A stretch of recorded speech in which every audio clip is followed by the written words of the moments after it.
Hello guys, कैसे हैं आप लोग? सब सही चंगा। चलो देखते हैं अभी हम लोग अपना नया वाला ये जो क्वेश्चन सीरीज है breathing and exchange of gases का। तो देखो अभी तक हम लोगों ने ह्यूमन फिजियोलॉजी काफ़ी सारे चैप्टर्स कर लिए हैं, बस अब एंड पे होने वाला है।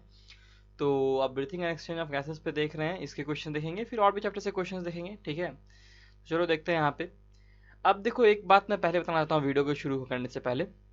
प्लीज़ पूरा वीडियो देखिएगा, ओके प्लीज़। एक रिक्वेस्ट है आप लोगों से बस। और एक चीज़ और बहुत अच्छा सा बात है मेरे पास जो आप लोगों को पता चलेगा, मुझे आप इंस्टाग्राम पे फॉलो कीजिए। रीज़न रीज़न फॉलो करने का रीज़न होना चाहिए ना कोई। तो रीज़न क्या है कि रेगुलरली रिवीजन, मैंने एक वीडियो डाला था बायोलॉजी के कितने ज़्यादा इंपॉर्टेंट चैप्टर्स हो सकते हैं। मैंने वो सारे के सारे जो है ना, वो मैंने लास्ट में भी डाला है, मैं आई में भी डालूंगा इस वीडियो के, ठीक है। कि जहाँ मुझे बायोलॉजी का, मैंने बायोलॉजी के इंपॉर्टेंट चैप्टर्स बताए हैं जो कि 2020 के लिए इंपॉर्टेंट है, ठीक है। फिर वहाँ पे मैंने एक बात बताया है रैंड, उसके भी उसमें भी लास्ट में मैंने एक टिप्स दिया है आप लोग को।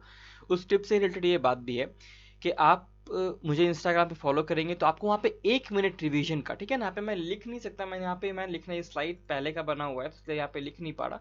ये देखो यहाँ पे ऐसे करके hash 1 minute revision, 1 MIN minute, और फिर रिवीजन का जो होता है REVISION, ठीक है, REVISION। आप इसे लिख सकते हैं या फिर आप हैश आदित्य कुणाल लिख सकते हैं, मेरा नाम लिख सकते हैं, ठीक है। ये जो ADITYQUNL, ठीक है, जहाँ पे लिखा हुआ है, इससे आप लिख सकते हैं। इससे आपको लिखने पर जितने भी मेरे पोस्ट डाले हैं मैंने 1 मिनट में रिवीजन करने की, वो आपको दिख जाएंगे। इसमें मैं कर क्या रहा हूँ कि मैं बहुत सारे पास्ट ईयर क्वेश्चन, मैं वहाँ पे ज़्यादातर पास्ट ईयर क्वेश्चन ले रहा हूँ। जब पास्ट ईयर क्वेश्चन खत्म हो जाएंगे तो मैं और भी क्वेश्चन लूंगा। डजेंट मैटर कि किस किताब का होगा, वो हर किताब का हो सकता है, चाहे 10 किताब है आपकी नीट के लिए, चाहे 20 किताब है, चाहे 50 किताब है, चाहे कोचिंग इंडस्ट्री, कुछ भी हो सकता है, कहीं का भी क्वेश्चन हो सकता है। मैं करके आ रहा हूँ वहाँ पे, मैं बायोलॉजी के बहुत सारे क्वेश्चन 1 1 मिनट में सॉल्व कर रहा हूँ। जैसे मान लें कि 1 मिनट में मैंने 3 क्वेश्चन, 2 क्वेश्चन, 1 क्वेश्चन, और रैंडमली रिवीजन हो रही है। उससे आपको बहुत आसानी होगी। आप जब इंस्टाग्राम चला रहे होंगे तो मेरा फीड भी पढ़िएगा तो आपको बहुत सारा रिवीजन हो जाएगा। तो एक मूड फ्रेश भी हो जाएगा, साथ साथ रिवीजन भी हो जाएगा, तो आप बहुत ज़्यादा टाइम अपने नीट के प्रति दे पाइएगा और नीट में आप सिलेक्ट होकर आ पाइएगा, ठीक है। तो मैंने ये काम इसीलिए बस किया है ताकि आप लोग को बहुत हेल्प हो। आपके मनोरंजन के समय भी मैं आपको छेड़ रहा हूँ थोड़ा सा, लेकिन ज़रूरी है कि नहीं। तो आप मुझे वहाँ फॉलो कर सकते हैं, बहुत हेल्प मिलेगा उससे, ठीक है ना। एक बार जाके कम से कम चेकआउट कीजिए, मैंने 2 3 वीडियो डाले हैं, ऐसे और भी वीडियोज़ आएंगे, ओके। तो चेकआउट करते रहिए, फॉलो कर लीजिए ताकि आपको लगातार पता चलता रहे। और भी मैंने केमिस्ट्री के लिए भी मैं सोच रहा हूँ ऐसा करने का, तो अच्छा लगे तो मुझे फॉलो कीजिए, बताइए कि हाँ आपको और केमिस्ट्री के लिए भी ऐसा करना चाहिए। फिर से क्वेश्चन में जो थ्योरिकल कुछ थ्योरी वाले क्वेश्चन होते हैं उसको 1 मिनट में, क्योंकि देखो वीडियो पे एक इंस्टाग्राम पे हम 1 ही मिनट का वीडियो मैं अपलोड कर सकता हूँ, ठीक है। तो ज़्यादा लंबा कर नहीं सकता। मैं नहीं चाहता कि मैं उसको IGTV पे लेके जाऊँ, बिकॉज दैट विल बी, फिर वो लेक्चर हो जाएगा यार, फिर तो लेक्चर ही हो गया ना। फिर मैं उससे बेहतर उसको यूट्यूब पे अपलोड कर दूँ। लेकिन मैं चाह रहा हूँ कि यूट्यूब से अलग हो, वहाँ पे अन अकेडमी से अलग हो। मैं अन अकेडमी पे भी हूँ, यूट्यूब पे भी हूँ, तो वहाँ से अलग होना चाहिए कुछ इंस्टाग्राम पे। तो इसीलिए मैंने वैसा किया है। फिर एक और चीज़ आने वाला है इंस्टाग्राम पे, होप सो वो सफल हो जाए, फिंगर्स क्रॉस। अगर वो सफल होता है तो ज़रूर देखने को मिलेगा, और नहीं सफल होता है तो सॉरी टू से नहीं मिल सकता है देखने को, ठीक है। चलो तब तक हम लोग यहाँ देखते हैं, स्पॉट ऑन सीरीज में है breathing and exchange of gases का। थोड़ा सा इन्फॉर्मेशन देना जरूरी था इस बारे में आप लोगों को, इसलिए मैंने बताया, क्योंकि आप ही लोग के लिए क्वेश्चन के लिए बहुत ज़्यादा ज़रूरी है। अभी तो आपको को और ज़्यादा क्वेश्चन सॉल्व करना चाहिए, बिकॉज एग्जाम बहुत नज़दीक है अब, क्योंकि अब तो नज़दीक है भाई, अब तो मान के चलना पड़ेगा नज़दीक है, ठीक है। डेट्स कब आएंगे क्या आएंगे आप सब्सक्राइब कर लीजिए, मैं जैसे ही कोई अपडेट आएगा एनटी के द्वारा, और ऑफिशियल अपडेट होगा, रियल अपडेट होगा, तो मैं ज़रूर दूंगा आप लोगों को। मैच द फॉलोइंग है। अब देखो पहला क्वेश्चन को आपको आधा दिखाई दे रहा है ना, तो देखते हैं। चलो ये है मैच द फॉलोइंग, हमारा पहला क्वेश्चन है। देख लो, पॉज करो, वीडियो बनाओ। 25 क्वेश्चन हम लोग सॉल्व करने वाले हैं। 25 क्वेश्चन इस वीडियो में हम लोग सॉल्व करेंगे, बहुत जल्दी जल्दी करेंगे, ठीक है ना। जैसे हम लोग ने डाइजेशन में किया था, क्योंकि हम लोग चैप्टर पहले पढ़ चुके हैं। ये लेक्चर आए हुए रेस्पिरेशन का शायद 5 दिन हो चुका होगा अब तक, तो ये जरूरी है बहुत। टाइटल वॉल्यूम कहाँ पे जाएगा बताओ? टाइटल वॉल्यूम क्या होता है? वॉल्यूम ऑफ एयर इन, बताओ क्या होगा, बताओ जल्दी बताओ, सोचो।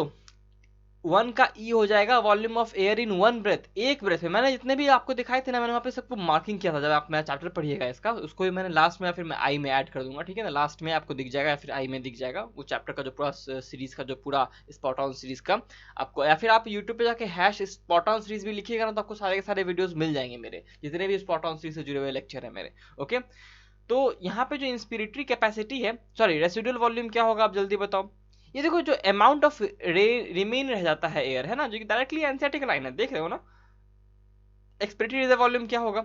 एडिशनल अमाउंट जो होता है हम लोग फोर्स्ड एक्सेलेरेशन में निकालते हैं अपने बॉडी से। तो ये हो गया एफ हो जाएगा, तो 1 का ई, 2 का सी, 3 का एफ। देखो और कोई ऑप्शन में है ही नहीं, ऐसा ना, तो बस यही हो गया आंसर हमारा, सी हो गया। तो बाकी देखने की जरूरत नहीं है, बाकी देखिए आप बिल्कुल सेम दिखेगा आपको, ठीक है ना। देखो इंस्पिरेटरी कैपेसिटी क्या होगा, देखो तो क्या होगा inspiratory capacity, tidal volume plus inspiratory reserve volume, ऐसे ही एनसीईआरटी ने लिखा था, ऐसे ही हम लोगों ने देखा भी है। देखो फिर से वही क्वेश्चन, तो देखो मैं दिखाना चाह रहा हूँ, मैंने लेक्चर में कहा है कि यही सब क्वेश्चन आता है और यही सब क्वेश्चन आ रहा है, ये पास्ट ईयर्स का सबूत है, ये लेक्चर उस बात का सबूत है जो मैंने उन लेक्चर्स में कहा है, इसीलिए मैं क्वेश्चन का लेक्चर अलग से बना रहा हूँ। वरना तो आपका उस चैप्टर को का लेक्चर देखने के साथ ही काम खत्म हो गया है कि नहीं, सारे के सारे क्वेश्चन बन जाएंगे उस चैप्टर को देखने के बाद।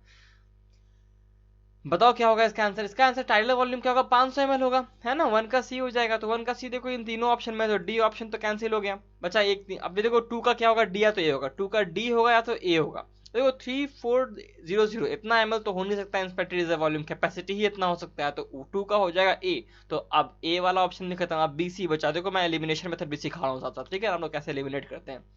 आते हैं रेसिडुअल वॉल्यूम और एक्सपेक्टेड रिजर्व वॉल्यूम। इतना हम लोग को पता नहीं कौन सा क्या होता है, लेकिन इतना समझ में आता है कि रेसिडुअल वॉल्यूम जो ज्यादा होता है एक्सपेक्टेटरी से, तो 4 और 3 जो होगा वो बी और ई में से कोई एक होगा, लेकिन जो ज्यादा होगा वो होगा रेसिडुअल वॉल्यूम, तो 4 का हो जाएगा ई। अब देखो 4 का ई दोनों में अभी भी दिया हुआ है, एकदम सेम टू सेम है, तो हम लोग को देखने का जरूरत भी नहीं था इसे। 5 का डी या बी, 5 का डी या फिर बी, बी तो हम लोग को पता है कहाँ हो गया ना, तो अब 5 क्या हो जाएगा, डी हो जाएगा। तो 5 का अगर डी हो जाएगा तो 2 का आंसर क्या हो जाएगा, बी हो जाएगा।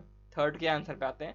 देखो थर्ड का क्वेश्चन क्या है हमारे पास, बोल रहा है arrange the order in increasing volume, कैसे इंक्रीज करेगा। टाइडल वॉल्यूम हमारे पास दिया हुआ है जो 500 होता है, 1 पे 500 है तो सबसे पहले तो 1 आएगा, देखो सब में 1 है। रेसिडुअल वॉल्यूम 1200 से 1100 से 1200 होता है। देखो अब देखो एक्सपेक्टेड रिजर्व वॉल्यूम रेसिडुअल से कम होता है, मैंने पहले भी कहा इस तरह से आता है, तो आता है भैया, सबूत दिख रहा है आपको आपके सामने। तो क्या हो जाएगा यहाँ पे, क्या होगा जल्दी बताओ, 3 पहले होगा, 3 पहले होगा तो ये हो जाएगा, तो आंसर इज सी, 3 का आंसर हो जाएगा सी। 4 क्वेश्चन लगातार उसी वॉल्यूम वाले से, और मैंने पहले भी कहा था कि 90% चांस है कि इसी से क्वेश्चन आएगा, रेस्पिरेटरी से आता है, और बाकी 10 या 5% जो है पूरे चैप्टर से आता है, ठीक है। मैंने 1995 के आसपास कहा है उस लेक्चर में, और यही सच भी है। डिफरेंट रेस्पिरेटरी वॉल्यूम कैसे होता है, टाइडल 500, ठीक है। अब देखो फंक्शनल रेसिडुअल कैपेसिटी पूछ रहा है, सिंपल सिंपल सा, यानी कि ईआरवी प्लस आरवी, तो 1000 प्लस 1000, तो यहाँ पे हो जाएगा आंसर इसका 2000, जो यहाँ पे डाटा दिया हुआ है उसके हिसाब से बात कर रहे हैं हम लोग, ठीक है ना। तो ये हो जाएगा बी। यहाँ देखो दोनों सेम दिया हुआ है, लेकिन हम लोग उसका डाटा तो जैसा क्वेश्चन में दिया है वैसे ही ना करेंगे। आपको ध्यान क्या रखना है कि एफआरसी क्या होता है, आरवी प्लस ईआरवी होता है, ठीक है। देखो ये क्वेश्चन क्या है, ये क्वेश्चन में क्या दिया है, name the blood vessel A to D. A क्या है, देखो सेल से ले जा रहा है हार्ट की तरफ, तो देखो जो सेल से हार्ट की तरफ जो आता है ना उसको वेन कहते हैं, ठीक है। पहला चीज तो वेन हो गया, ये वेन कहलाएगा। अब देखो सेल से हार्ट की तरफ, तो सी और ए जो होगा वो वेन होगा, तो ये जो ए में वेन है, तो ये बी और सी तो ऑप्शन खत्म हो गया, ए और बी बचा। अब देखो सी वाला भी वेन ही होगा, ठीक है, सी वाला, क्योंकि ये सेल से हार्ट की तरफ आ रहा है, तो हार्ट की तरफ आने वाली चीज को वेन कहते हैं। तो देखा देखो ए वाला वेन है, सी वाला आर्टरी है, डी वाला आर्टरी है, तो ये तो गलत हो गया ना, तो आंसर इज ए। तो आंसर इज ए, साफ साफ दिख रहा है हम लोग को यहाँ पे, तो डायरेक्टली मैंने बता दिया। और जो हार्ट से निकलता है ना बाहर, उसे आर्टरी कहते हैं, ठीक है। तो वही चीज आपको यहाँ पे देख सकते हैं। बाकी सब चीज आपको पता है, मैं ट्रिक बता दिया, ये सब चीज आपको पता है ना। लेफ्ट आर्टिकल से ऑल्टा निकलता है, जो कि क्या होता है, बताओ क्या होता है, सिस्टमिक आर्टरी होता है, क्योंकि वो सिस्टमिक सर्कुलेशन में जा रहा है, सब चीज आपको पता है, लेक्चर में मैंने बताया है, तो इसलिए मैंने आपको ट्रिक बताया कैसे करते हैं यहाँ पे, ओके। हार्ट से निकलने वाली वेन्स को, ब्लड कैपिलरीज को क्या कहते हैं, आर्टरी कहते हैं, और हार्ट की तरफ आने वाली को वेन कहते हैं। देखो ये डायग्राम के बारे में मैंने बोला था कि एकदम लॉजिकली देखो ऊपर से नीचे तक वैसे ही आएगा। ए वाला क्या है, ये बेसमेंट सब्सटेंस है, बेसमेंट मटेरियल है। बी क्या है, आरबीसी है। सी क्या है, एंडोथेलियम सेल्स है ना, या सॉरी ये तो अल्वियोलर वॉल है, एंडोथेलियम सेल्स तो ये है जो ये वहां पे जो दिख रहे हैं आपको कैपिलरीज के। तो सी क्या है जल्दी बताओ, सी जो है वो एल्वियोलर वॉल है, बी आरबीसी है, और ए बेसमेंट सब्सटेंस है। तो 6 का क्या हो जाएगा, 6 का आंसर हो जाएगा ए, ठीक है। 19 क्वेश्चंस और हैं अभी। रेस्पिरेशन इन्वॉल्व्स फॉलोइंग स्टेप्स, देखो यहाँ पे स्टेप्स बोल रही है, तो बहुत ज्यादा इंपॉर्टेंट है। तो मैंने स्टेप्स में भी आपको ध्यान से, मैंने सारे स्टेप्स को मैंने हाईलाइट किया था, तो यहाँ बहुत ध्यान से देखो क्या होगा इसका आंसर। इसका जो आंसर होगा, जल्दी सोचो क्या होगा, मैं डायरेक्टली आंसर दे रहा हूँ, फिर पढ़ेंगे डायरेक्टली, क्योंकि ये टाइम नहीं है, हम लोग रिविजन कर रहे हैं। तो आंसर इसका सी होगा। देखो सी ई बी ए डी, पहले सी क्या है, utilisation of O2 by cell for catabolic reaction resultant of release of CO2। देखो यहाँ पे एनसीईआरटी के मुताबिक सी पहले आ रहा है, फिर जा रहा है क्या, ई पे, diffusion of O2 CO2 between the blood and tissue, blood और टिश्यू के बीच हो गया। अब पहले हम लोग डीऑक्सीडेटेड ब्लड का फॉर्मेशन किए, ठीक है। अब उसका क्या कर रहे हैं हम लोग, बी यानी transport of gases by blood ठीक है, फिर कर रहे हैं A diffusion of O2 and CO2 across alveolar membrane, और फिर कर रहे हैं डी यानी कि pulmonary ventilation by the atmospheric air which is drawn in and CO2 rich alveolar is release out. देखो यहाँ पे आपको एक्चुअली ध्यान से देखोगे ना, यहाँ पे आपको एक्सपीरेशन का स्टेप दिखाना है, एक्सपीरेशन का स्टेप दिखाने के लिए कहा गया है। इंस्पिरेशन का अगर रहता ना तो हम लोग पहले लिखते क्या कि एयर आया अंदर, फिर वो डिफ्यूज हुआ एल्वियुलर वॉल के थ्रू, फिर वो गया है ब्लड में, फिर वो टिश्यू के पास गया, फिर टिश्यू से एक्सचेंज हुआ, है ना, तो वहां पे आता है। लेकिन यहाँ पे चूंकि लास्ट में जो ऑप्शंस जिस ढंग से सजाए गए हैं, हम लोग यही करना पड़ेगा। देखो हम लोग पहले लास्ट में ए को नहीं लिख सकते कि एल्वेओलर मेम्ब्रेन डिफ्यूज हुआ होगा, लास्ट में हम लोग ई को नहीं लिख सकते बिकॉज टिश्यू के, ये तो बीच की प्रोसेस है ना, तो ए और ई अगर होगा ही नहीं और डी को ही हम लोग को और ए को ही लास्ट में रखना है, ऑप्शन जिस ढंग से सजाए गए हैं उस हिसाब से हम लोग को एक्सपीरेशन के स्टेप बताने के लिए कह रहा है। तो क्वेश्चन बहुत लॉजिकली फॉर्म किया गया है यहाँ पे, इस बात को समझिएगा। देखो CO2 को 3 फॉर्म से करते हैं, सिंपल सिंपल क्वेश्चन है, बाइकार्बोनेट और प्लाज्मा और कार्ब होमोग्लोबिन कैसे करते हैं जल्दी जल्दी बताओ। देखो 70 और 7 तो होगा नहीं इसमें, ठीक है ना, पहला चीज तो इसका क्या हो जाएगा 20-25 वाला, तो ए या सी होने वाला है, ए या सी होने वाला है ना। तो क्या हो जाएगा बाइकार्बोनेट का 70% तो बाइकार्बोनेट होता है और प्लाज्मा में बहुत कम होता है 7 इसमें और आरबीसी में 3, ठीक है ना, तो ए हो गया आंसर। आते हैं 9 में, देखो क्या होता है ऑक्सी हेमोग्लोबिन का फॉर्मेशन को कौन फेवर करता है, मैंने पहले ही बताया था PO2 ज्यादा होना चाहिए तो बी या सी होगा, PCO2 कम होना चाहिए तो answer is C directly. PH is ज्यादा, देखो पीएच ज्यादा क्या मतलब एसिडिक इन्वायरमेंट कम है या फिर H+ कंसंट्रेशन कम है, ठीक है, टेम्परेचर भी कम है, हाई नहीं होना चाहिए वरना वो ब्रेक डाउन हो जाता है। कौन सा करेक्ट इक्वेशन है, साफ साफ एनसीईआरटी मैंने इसको भी दिखाया है, कार्बोनिक एनहाइड्रेट्स दोनों तरफ लेके जाता है। देखो मेरे लेक्चर से एक भी क्वेश्चन बाहर नहीं है, लेकिन वो लेक्चर कितनी देर का है, बस 40 मिनट का, यानी 40 मिनट में आप रेस्पिरेशन को ऐसे पढ़ सकते हैं कि सारे के सारे क्वेश्चन 5 मिनट के बन जाए, जस्ट इमेजिन। तो आपके सारे के सारे डाउट भी क्लियर हो जाएंगे, तो बहुत इंपॉर्टेंट है वो लेक्चर, प्लीज जाके देखिएगा उसे। CO2 H2 carbonic anhydride H2CO3 और फिर ये मिलता है बाइकार्बोनेट बनाता है, ठीक है ना, और ये जो H फिर यहाँ पे क्या होता है कि हमारा बाइकार्बोनेट आरबीसी से बाहर निकलता है और आरबीसी के अंदर आता है क्या क्लोरीन, उसको हम लोग हैम्बर्गर शिफ्ट कहते हैं। कार्बोनिक एनहाइड्रेट्स का मैक्सिमम अमाउंट आरबीसी में होता है 99% कह सकते हो, और बाकी थोड़ा बहुत प्लाज्मा में भी होता है। Graph shows N oxygen distribution curve ये दिखा रहा है। अब बताना है कौन सा इसमें ऑक्सीजन का परसेंटेज होगा लेफ्ट वेंट्रिकल, पल्मोनरी वेन और वेना कवा में। देखो वेना कवा में सबसे पहले बात डीऑक्सीडेटेड ब्लड होता है, यानी कि ऑक्सीजन का परसेंटेज जो हीमोग्लोबिन में होगा वो बहुत कम होगा। तो सबसे कम कौन सा है 1, 2 या 3, 1 है, तो यानी कि यहाँ पे वेना कवा में 1 वाला ऑप्शन होगा, यानी कि सी और डी वाला ही ऑप्शन है इसका आंसर में। तो आंसर क्या होगा, आंसर है इसका सी। देखो लेफ्ट वेंट्रिकल में 2 है और पल्मोनरी वेन में 3, पल्मोनरी वेन ही तो वो वेन है जो कि ऑक्सीजनेटेड ब्लड को लंग से हार्ट की तरफ लेके आता है, तो वहां पे सबसे ज्यादा होने वाला है, तो वहां सबसे ज्यादा क्या है 3 है यहाँ पे, तो ये हो गया 3 और यहाँ पे बीच वाले में 2 हो गया लेफ्ट वेंट्रिकल। अब बताओ लेफ्ट वेंट्रिकल में बहुत लोग बोलेंगे सर पल्मोनरी वेन से आर्ट्रियम में आया, लेफ्ट ऑर्डिकल में आया, फिर वो लेफ्ट वेंट्रिकल में चला गया, यहाँ ब्लड यूज कहाँ हुआ जो ऑक्सीजन खत्म हो गया हमारा। अरे भैया वो पहले ही कैरोटिड आर्टरी में चला आता है और हमारा हार्ट का मसल जो है ना उस ऑक्सीजन को खर्च कर लेता है, तो बहुत सारा डिफ्यूजन बीच में भी चल रहा होता है, आप लोगों को पता नहीं चलता। ये एंडोथेलियल सेल्स भी हमारे कैपिलरीज और वेन्स के, वो तो खुद ही ब्लड वेसल्स के सेल्स हैं, उनको कैसे कोई ऑक्सीजन देगा, वो तो पहले से ही खर्च कर रहे हैं ना, तो वहां पे वो भी खत्म कर रहा होता है कुछ ना कुछ। तो ये समझिएगा इस बात को, मैकेनिज्म हर जगह हर सेल तक जैसा आप सोच रहे हैं ब्लड वेसल से पहुंचना तो पहुंचेगा ही, लेकिन ब्लड वेसल्स को कौन देगा फिर एनर्जी, तो ब्लड वेसल्स खुद ही ले लेंगे ना, वो तो वहीं से वहीं तो सेल बना रहे हैं, वही तो वो काम कर रहे हैं वहां पे, ठीक है। इट्स जस्ट लाइक कि किसान हमें खाना खिलाते हैं एंड और उनको खाना कौन खिलाता है, शायद कोई नहीं, क्योंकि वो जो खेत में उगता है वही खा लेते हैं। एक एनालॉजी मैंने समझाया, समझो इस बात को कि जो ब्लड वेसल्स हैं, जो सेल्स हैं, वो सबको जाके खाना पहुंचा रहे हैं ब्लड के थ्रू, लेकिन वो खाना कैसे खा रहे हैं, डायरेक्टली ब्लड से डिफ्यूज कर ले रहे हैं। ए क्या है, ए क्या है, ए क्या है, ए एपिग्लॉटिस, साउंड बॉक्स नहीं है, लैरिंग्स के पास आएगा साउंड बॉक्स, ठीक है ना।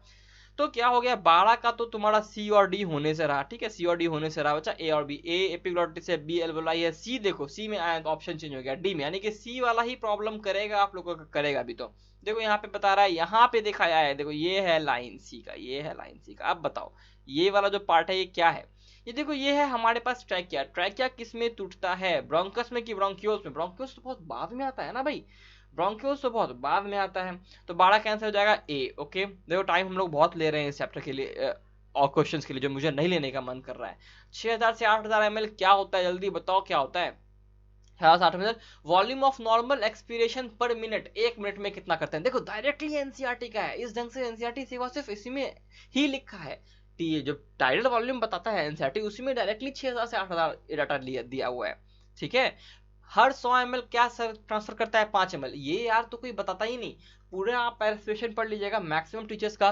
मैं उनको दोष नहीं दे रहा, ऐसा नहीं कि वो मुझसे बहुत बेहतरीन टीचर हैं जितने भी हैं, जो भी इस दुनिया में है, लेकिन बात क्या है कि बहुत लोगों से इससे मिस हो जाता है। आई डोंट नो व्हाई, लेकिन बहुत लोग से मिस होता है, बहुत लोग इसे करते भी हैं। लेकिन इस बात को ध्यान से देखना है कि ये चीजें पूछी जा सकती हैं कि 100 ml ऑक्सीडेटेड ब्लड कितना ट्रांसफर करता है, 100 ml डीऑक्सीडेटेड कार्बन डाइऑक्साइड कितना ट्रांसफर करता है, जल्दी बताओ। 4 ml CO2 ट्रांसफर करता है एल्वियोलाई को, डीऑक्सीडेटेड ब्लड 100 ml अगर हम लोग लेते हैं तो। ये पॉइंट्स बहुत इंपॉर्टेंट है और इस चीज को मैंने लेक्चर में कवर अप किया है। ये देखो हमारे पास लंग वॉल्यूम दिखा हुआ है। अब पूछना है कि 2 से लेके 3 में जो चेंज हो रहा है वॉल्यूम में, वो क्या दिखाता है। वो देखो यहाँ पे वॉल्यूम बढ़ा हुआ है, घट रहा है, इसका मतलब हम लोग एक्सपिरेशन कर रहे हैं, हम लोग अपना एयर को बाहर निकाल रहे हैं, हमारा जो पल्मोनरी वॉल्यूम है वो घट रहा है। देखो क्या यहाँ पे होगा, movement of diaphragm away from the, अभी होगा तो इंस्पिरेशन हो जाएगा, एक्सपेंशन नहीं हो सकता। Movement of air out of the lungs, बिल्कुल सही, movement of air out of the lungs. Expansion of ribs नहीं, कॉन्ट्रैक्शन ऑफ रिब्स होता है इसमें, रिलैक्सेशन ऑफ रिब्स हो सकता है, कह सकते हो कॉन्ट्रैक्शन ही, कॉन्ट्रैक्शन तो एक्सपेंशन को ही कहेंगे। ठीक है, आते हैं नेक्स्ट क्वेश्चन पे। Percentage composition of respiratory gases in the given table, क्या होगा परसेंटेज कंपोजिशन, बताओ। बहुत इंपॉर्टेंट क्वेश्चन है, देखो जल्दी बताओ। The approximate percentage of oxygen transported by the blood during one complete circulation. ये क्वेश्चन इतना इंपॉर्टेंट है कि ज्यादातर ये बहुत लॉजिकल क्वेश्चन है, बहुत इंपॉर्टेंट क्वेश्चन है, बहुत डाटा वाला क्वेश्चन है, इसको याद रखना पड़ेगा आपको। इसका आंसर होता है डी। ये है वो ऑक्सीजन का परसेंटेज जो कि हमारे ब्लड में एक सर्कुलेशन में ट्रांसफर होता है, जो कि सर्कुलेट होता है। 21% के आसपास एटमॉस्फेयर में है और हमारे बॉडी में 22-21 के बीच में होता है। ठीक है, मोस्ट अप्रोप्रिएट 22 है, यहाँ पे 20 नहीं लेंगे हम लोग, क्योंकि 21 से ऊपर ही लेना है हम लोग को। ठीक है, ध्यान रखना। नेक्स्ट क्वेश्चन देखो क्या बोल रहा है कि ए से डी तक का आपको कुछ लेवल किया गया है, इसमें जो करेक्ट आइडेंटिफाई कर रहा है उसको पता लगाइए। ए बी सी डी है, डी डायाफ्राम है, तो D lower end of diaphragm, नहीं लोअर एंड नहीं है, ये तो मिड वाला एंड है। लोअर एंड तो ये है ना, लोअर एंड तो ये है ना, है कि नहीं, लोअर एंड तो ये है ना। 17 का क्वेश्चन है ना, 17 क्वेश्चन पे भी हम लोग हैं। ओके, फिर आते हैं हम लोग B, pleural membrane. B pleural membrane है सराउंड रिब्स, नहीं रिब्स नहीं, सराउंड क्या, लंग्स, सराउंड लंग्स। ठीक है, तो ये भी नहीं होगा। फिर आते हैं ए पे। ए ट्रैकिया है, लॉन्ग ट्यूब से कंप्लीट नहीं होता है, हाफ होता है, सी शेप्ड होता है। मैंने इसका तो अलग से एनसीईआरटी में जो डायग्राम नहीं दिया हुआ है, वो डायग्राम भी मैंने दिखाया था, पीछे में इसोफेगस भी दिखाया था मैंने। ठीक है ना, फिर मैंने गला काटने की बात भी की थी। ठीक है ना, तो आप वहां से जाके देख सकते हैं। चलो ठीक है, जोक्स अपार्ट, इसका आंसर क्या होगा, इसका आंसर भी होगा C, alveoli thin wall vascular like structures for exchange of gases. ठीक है, सी क्या है, ये जो दिखा रहा है सी एल्वेओलाई है, जहां से एक्सचेंज ऑफ गैसेस होता है। 18 का क्वेश्चन क्या होगा, देखो आंसर जल्दी बताओ, 18 का क्या होगा आंसर। 18 का आंसर होगा C, atmospheric air alveoli dioxygen blood. देखो फिर से वही चार्ट से आया क्वेश्चन, तो रेस्पिरेशन में हम लोग को पता चल क्या चल रहा है कि charts very very very very very important है। जितने भी चार्ट्स दिए हुए हैं हम लोग को, जितने डायग्राम्स दिए हुए हैं, ठीक है ना, बहुत ज्यादा इंपॉर्टेंट है। तो यहाँ पे देखो डायग्राम में क्या होगा, 150 कितना होता है ऑक्सीजन का, एयर में होता है। ठीक है, 0.3 क्या होता है, एयर में होता है, एटमॉस्फेरिक एयर में। बी ऑक्सीजन 104 कहाँ होता है, एल्वेओलाई में होता है। सी कहाँ होता है, 40 डीऑक्सीडेटेड में होता है। देखो मैंने क्या देखा है, ऑक्सीजन कम है, कार्बन डाइऑक्साइड ज्यादा है, इसका मतलब डीऑक्सीडेटेड ब्लड ही है, ऑक्सीडेटेड तो हो नहीं सकता क्योंकि कार्बन डाइऑक्साइड ज्यादा है यहाँ पे। 19, each haemoglobin carry maximum of 4 O2 molecules, बिल्कुल सही। प्राइमरी की क्या चीज, देखो फिर से यही क्वेश्चन है, फिर से जो हम लोगों ने 7 वाला या 8 वाला जो क्वेश्चन किया था ना, वहीं पे जो आसपास शुरू में जो क्वेश्चन किया था वही चीज है, सेम टू सेम। किससे प्राइमरीली अफेक्टेड होता है, लेकिन यहाँ पे देखो बात क्या है, प्राइमरीली अफेक्टेड किससे होता है। ठीक है ना, पार्शियल प्रेशर ऑफ O2 से, पार्शियल प्रेशर ऑफ CO2 से, हाइड्रोजन आयन कंसंट्रेशन से, या टेम्परेचर से। Each haemoglobin molecule carry 4 maximum O2, O2 का 4 मॉलिक्यूल कैरी करता है हर हेमोग्लोबिन। तो प्राइमरीली किससे रिलेटेड है ये चीज, इसमें सबसे अप्रोप्रिएट क्वेश्चन का आंसर ढूंढना है। चारों ऑप्शन सही है यहाँ पे, लेकिन अप्रोप्रिएट ढूंढना है, कंफ्यूजन नहीं होना, क्वेश्चन को गलत नहीं कहना। ठीक है, आंसर होगा इसका बी, ए, क्योंकि ऑक्सीजन रहेगा तभी तो ऑक्सीजन एब्सॉर्ब होगा, डिफ्यूज होगा, वरना नहीं होगा तो नहीं होगा डिफ्यूज, है कि नहीं। आते 20 पे, the squamous epithelial cells of the alveoli form a part of the gas exchange system, बिल्कुल सही। How do this cell assess gases exchange, कैसे गैसेस एक्सचेंज को ये असेस्ट करता है। ठीक है, दे कंटेन मेनी माइक्रोटोकॉन, ऐसा तो होता ही नहीं भैया, ऐसा तो नहीं होता। तो 20 का तो एक वाला ऑप्शन होने से रहा, तो ये ए बी तो ऑप्शन होने से रहा, और ये डी ऑप्शन होने से रहा, तो बचा खाली सी। तो सी तो बिना देखे ही समझ में आ गया कि सी होगा। अब देख लेते हैं, they have large surface area, बिल्कुल। They provide short diffusion path, बिल्कुल सही। ये जो ग्राफ शो कर रहा है, ये आप लोग को शो कर रहा है ऑक्सीजन डिसोसिएशन कर्व। अब देखो यहाँ से ए से, इस पॉइंट से लेकर के इस पॉइंट तक, ये जो ऑक्सीजन का जो यहाँ पे तक ले कंसंट्रेशन है, इसमें बस और बस 40% तक बढ़ा है।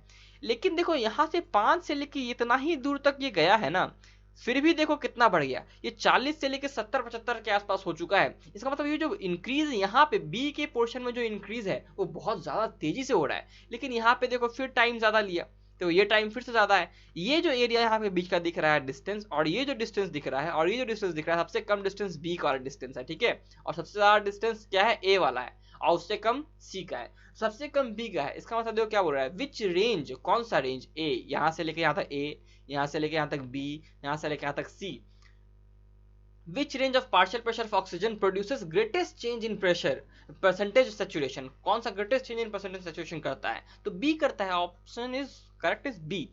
अब देखो यहाँ पे डायग्राम दिया है, CO2 H2O मिलता है, कार्बोनिक एनहाइड्रेट मिलता है, बनाता है H2CO3, ठीक है, यहाँ पे जो होता है ये H प्लस आता है, H प्लस यहाँ पे H प्लस HB बनाता है, फिर HCO3 यहाँ पे आ जाता है। तो मैंने सारे ऑप्शन बता दिए, आंसर देख लो क्या होगा, वन क्या होगा बताओ, वन जो होगा वो होगा कार्बोनिक एनहाइड्रेस, ठीक है ना, कार्बोनिक एनहाइड्रेस। तो अब आंसर क्या हो गया इसका 22 का, 22 का आंसर क्या हो गया, बी हो गया। और C2 carbonic acid, 3 hydrogen ions, और ये हाइड्रोजन हाइड्रोजन कार्बोनेट आयंस।